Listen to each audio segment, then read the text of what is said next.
Welcome to this online training on Library Board Basics. I'm Roger Carswell, the Director of the Southeast Kansas Library System. Although many parts of this presentation, particularly when we talk about the board-director relationship, are relevant to most public libraries, much of the rest of the content is based on Kansas law. I say this because once you put something on the web, you never know who might be viewing it. So that's my disclaimer. If you're not from Kansas, you won't find this very useful. In Kansas, libraries may be organized in several ways, including as city, county, township, and district libraries. This presentation focuses on district libraries. District libraries have a few things that are different about choosing board members and their terms, so it seemed best to do this as a separate presentation. First, let's talk about membership. District libraries have boards consisting of 7 members.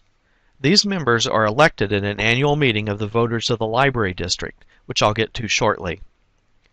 Board members must themselves be qualified voters of the district.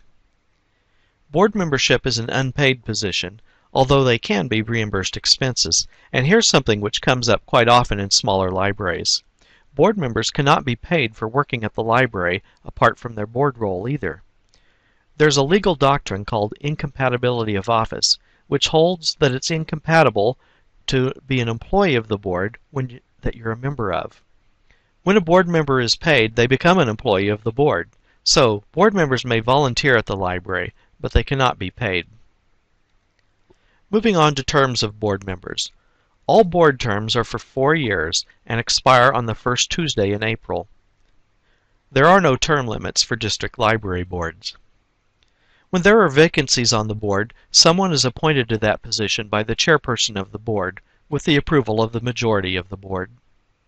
Those appointed to fill a vacancy serve the remainder of that unexpired term they were appointed to. Notice what I said about someone who is appointed to a vacancy filling out the remainder of that term. This means that libraries never get off the cycle of 1 or 2 board terms expiring annually and always in April. Sometimes we hear something like, "We have 3 board members whose terms are up this year," or "Mary's term expired in January." Actually, no, these things cannot be true. Boards will have 3 years where 2 terms expire, and then 1 year where there's only 1 term that does, and that 4-year cycle will keep going on forever.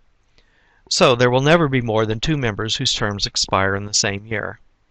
I think the way these mistakes crop up is when there's a vacancy, and people assume that the person appointed serves 4 years from the date of appointment, but that's not the way it is.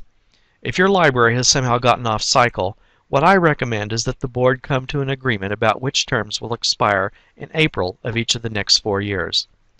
One way that I'd recommend is to take the most recent 2 appointments and have them expire in the 4th year, and then work on back. Then make sure you stay on that schedule from there on out. Annual meetings are held on the first Tuesday in March each year. The law is very specific. These meetings are either at 2:00 p.m. or 7:00 p.m. There are only 1 or sometimes 2 items of business for the annual meeting. The primary item of business is to elect someone to the 1 or 2 seats on the board whose terms expire that year. The second item of business, if desired, is voting to change the time of the next year's meeting. If no vote is held, the time remains the same as this current year.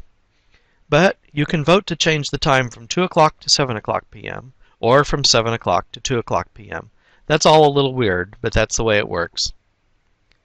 The board by law has the obligation to give notice of the annual meeting by publishing notice in the newspaper for 2 consecutive weeks, with the second notice being no less than 6 days prior to the annual meeting. And all qualified voters of the district may attend the annual meeting and may vote. The board sets a regular monthly meeting date and location. Special meetings can be called by the chair, or if the majority of the members request one, the chair has to call a meeting. For special meetings, there must be at least 2 days' notice in writing to each member of the board, and this has to state the purpose of the special meeting. At the special meeting, the only business can be what's stated in the notice.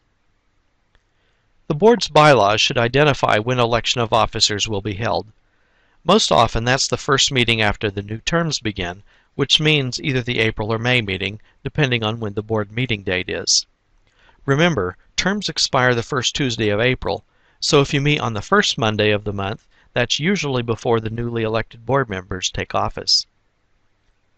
The law specifies electing a chair, a secretary, a treasurer, and such other officers as they may deem necessary, as it says in the law. One thing I want to be sure and point out is that when election of officers is done, the board should also designate who's going to be the library's representative to the board of the Southeast Kansas Library System. That can be the board president, another board member, or whoever the board chooses. One of the primary responsibilities of the board is, in cooperation with the library director, to develop a plan for library services. You should know what you want the library to be doing. You can call this a strategic plan or a long-range plan or whatever, but get a plan down in writing and use it as a guidepost. Then the board has the duty of setting the budget for the library. This budget should be based on the plan the board has developed. A related duty is to secure the funding to support the budget.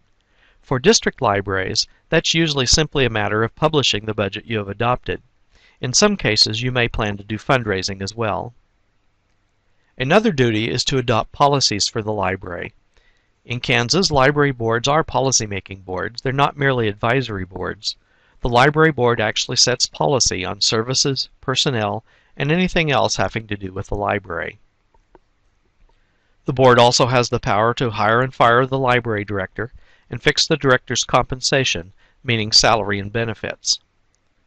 The board has the power of leasing or erecting a building for the library. Another duty of boards given in the law is to make annual reports to the state librarian. A final duty I want to note is to make the library free to the use of the residents of the district. The law requires free library service, which is usually interpreted to mean, at the least, using materials and equipment in the library and checking out materials. This doesn't mean that there can't be charges for some add-on services, such as photocopying. And the state regulations regarding regional library systems also require that if your library belongs to the regional library system, you must extend this free service to all residents of the region. Now let's start taking a look at the roles of library boards and library directors. First up, in the area of budget and finance. Boards and library directors work together to develop the budget, but as noted before, boards have the responsibility of adopting a budget. Then, administering the budget falls to the director. By this I mean that within the constraints of the budget, the director is given authority to make expenditures without additional board authorization, except for perhaps a policy that orders for a single item with a cost exceeding X dollars should be brought to the board.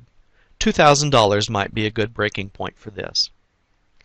Then the board and the director should review regular financial reports to see how the library is doing compared to what was budgeted for both revenues and expenditures. On to policies and procedures. As I've already said, boards have the responsibility of adopting policies for the library. This, however, shouldn't be done in a vacuum. A good situation is one where the director feels free to bring recommendations on policy matters to the board, and the board and director work together to develop the policy before adoption. Once adopted, it's up to the director to implement the most suitable procedures to carry out the policy. Collection development. As part of its policy-making power, the board should have in place a material selection or collection development policy, and as part of its budget-setting authority, there is a set amount for expenditures on library materials, such as books and DVDs.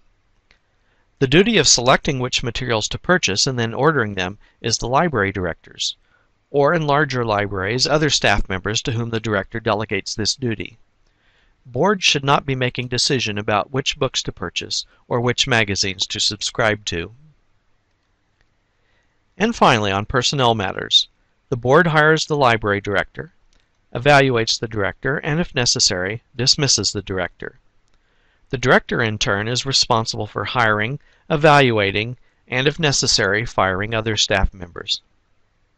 This completes the topics I wanted to address in this training. I strongly encourage you, if you're a library board watching this as a group, to discuss the content among yourselves.